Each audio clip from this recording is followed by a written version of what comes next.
ताजुल मलूक को पांसा सारी खेल का ज्ञान अच्छे से प्राप्त हो गया तो उसने अपने मन में सोचा कि अब उसे उसी वेश्या से पांसा सारी खेलनी चाहिए।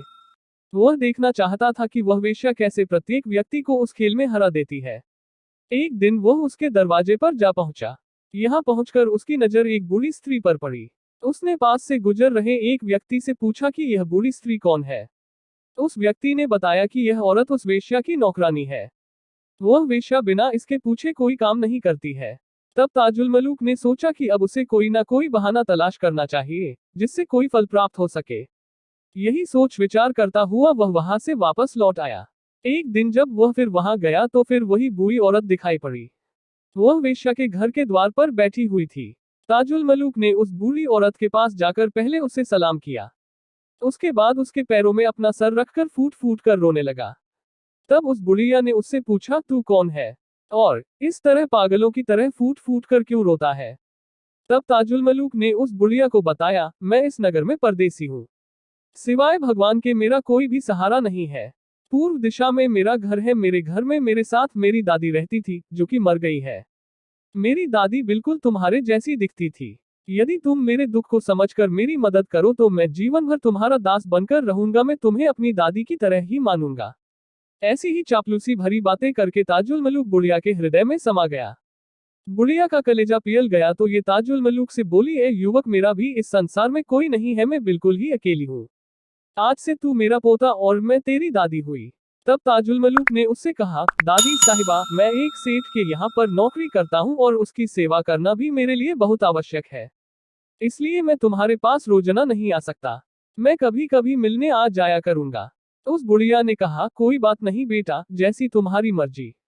राजपुत्र ने उससे कह तो दिया था कि मैं रोजाना नहीं आ सकूंगा, मगर फिर भी वह समय निकालकर रोज वहां जाने लगा तथा उस बूढ़ी औरत की सेवा करने लगा। इसी तरह एक दिन राजकुमार कुछ रुपए लेकर उस बूढ़ी औरत के पास गया और उससे कहा, दादी साहिबा, यह मेरे पास कुछ रुपये हैं। इन्हें तुम अपने पास संभाल कर रख लो। जब कोई आवश्यक कार्य हो तो उसमें इन रुपयों को खर्च कर देना। वह बूढ़ी औरत बोली, नहीं बेटे, मैं तेरे रुपये लेकर क्या करूंगी। भगवान का दिया सब कुछ मेरे घर में है। मुझे किसी चीज की कमी नहीं है। अगर तुझे कुछ चाहिए तो सब कुछ तेरा ही तो है। सो जैसे चाहे खर्च कर। जब राजकुमार को लगने लगा कि बुढ़िया उस पर बहुत विश्वास करने लगी है और उसके प्रति बहुत दयालु है तो तब एक दिन उसने बुढ़िया से पूछा, दादी, क्या तू जानती है कि यह वेश्या पांसा सारी खेलती है और इस खेल में कोई भी नहीं जीत पाता है। क्या तुझे इसका कारण पता है। अगर तुझे इसका कारण पता है तो मुझे अवश्य बता। बुढ़िया ने उससे कहा, हे पुत्र, ये बहुत ही गुप्त भेद है। इसकी चर्चा किसी से मत करना। अगर तुमने इसका भेद कहीं खोल दिया तो मेरे रहने का कोई ठिकाना ना रहेगा और वह वेश्या भी मुझे इसकी कड़ी सजा देगी। ताजुल मलूक ने उससे कहा, राम राम, कैसी बात कर रही हो दादी। अपने पांचों पर भी कोई आप कुल्हाड़ी मारता है। बुढ़िया ने उसे बताया, हे पुत्र, उस वेश्या ने एक बिल्ली और एक मूसा पाल रखा है। उसने उन दोनों को ये सिखा रखा है कि बिल्ली अपने सिर पर एक दीपक रखे रहती है और मूसा उसकी परछाई में बैठा रहता है। जब उसकी बाजी नहीं आती तो बिल्ली दीपक को झिलमिला कर देती है और मूसा पान से पलट देता है। इस तरह वह जीत जाती है। परंतु आज तक कोई भी खिलाड़ी यह भेद नहीं जान सका। जो भी व्यक्ति खेला वह हारकर यहाँ से लज्जित होकर चला गया। ताजुल मलूक को अब इस रहस्य के बारे में पता चल गया था। इससे निपटने के लिए वह कोई योजना सोचने लगा। काफी सोच विचार करने के बाद उसके दिमाग में एक योजना आ गई। उस योजना पर अमल करने के लिए एक दिन वह बाजार गया और वहां से एक नेवले का बच्चा खरीद लाया। वह उस नेवले के बच्चे को रात दिन ये सिखाने लगा कि जब भी वह चुटकी बजाए तब वह अंगरखे से कूदकर बाहर निकल आए। जब नेवले का बच्चा ये पूरी तरह सीख गया तो वह बुढ़िया के पास जा पहुंचा और उससे बोला, दादी, मैं इस नौकरी से बिल्कुल भी प्रसन्न नहीं हूँ और ना ही इस काम में मेरा मन लगता है। अगर तू मुझे 1000 रुपये दे सके तो तेरा मुझ पर बड़ा एहसान होगा। मैं उन रुपयों से कोई व्यापार शुरू करूंगा। उस बुढ़िया ने कहा, बहुत अच्छी बात है बेटा। और फिर वह ताजुल मलूक को एक कोठरी के अंदर ले गई। वहां ले जाकर उसने ताजुल मलूक से कहा, ये सारे रुपये तेरे ही हैं। जितने चाहे उतने ले ले। तब राजपुत्र ने अपने हाथ में 1000 रुपये लिए और अपने स्वामी के पास जा पहुंचा। अपने सेठ के पास जाकर उसने अपने सेठ से कहा, हे स्वामी, मेरे मित्रों में से मेरे एक मित्र का विवाह है। अगर आप मुझे एक जोड़ा कपड़ा दे दे तो मैं भी उस विवाह में सम्मान के साथ शामिल हो सकूं। उसके स्वामी ने एक जोड़ी कपड़े उसे दे दिए और इसके अलावा उससे कहा कि तबेले में से उसे जो भी घोड़ा अच्छा लगे वह उसे अपने साथ ले जाए। ताजुल मलूक ने अपनी स्वामी का दिया हुआ जोड़ा पहना और तबेले में से एक अच्छा सा घोड़ा लेकर उस पर सवार होकर वह वेश्या के घर की ओर रवाना हो गया।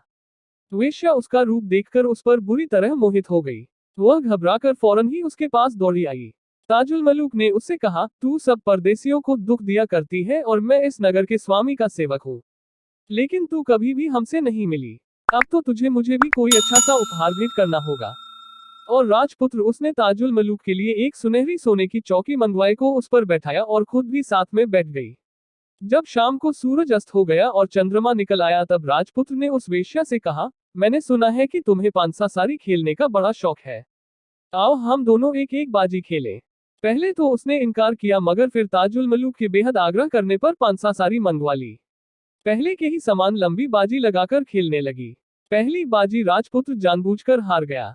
वेश्या ने वह बाजी अपनी बिल्ली और मूसा की सहायता से जीत ली। आगे जैसे ही वेश्या ने दूसरी पांसुरी फेंकी यह उसके अनुरूप नहीं पड़ी तो बिल्ली ने अपना सिर हिलाया और मूसा न चाहा कि पासा उलट दे। तभी ताजुल मलूक ने चुटकी बजाई। चुटकी बजते ही उसके अंगाले से नेवले का बच्चा बाहर निकल पड़ा। मुखाने वाले को देखते ही भाग गया। ये भला फिर कहाँ ठहर सकता था। बिल्ली ने भी डरकर दीपक को नीचे गिरा दिया और वहां से भाग खड़ी। तब राजपुत्र ने वेश्या से कहा, क्या तुम्हारे इस घर में एक टीवट भी नहीं है? इस पर वेश्या बहुत शर्मिंदा हुई। वह एक जड़ाव दीवट मंगवाकर उस पर दीपक रखकर फिर से खेलने लगी।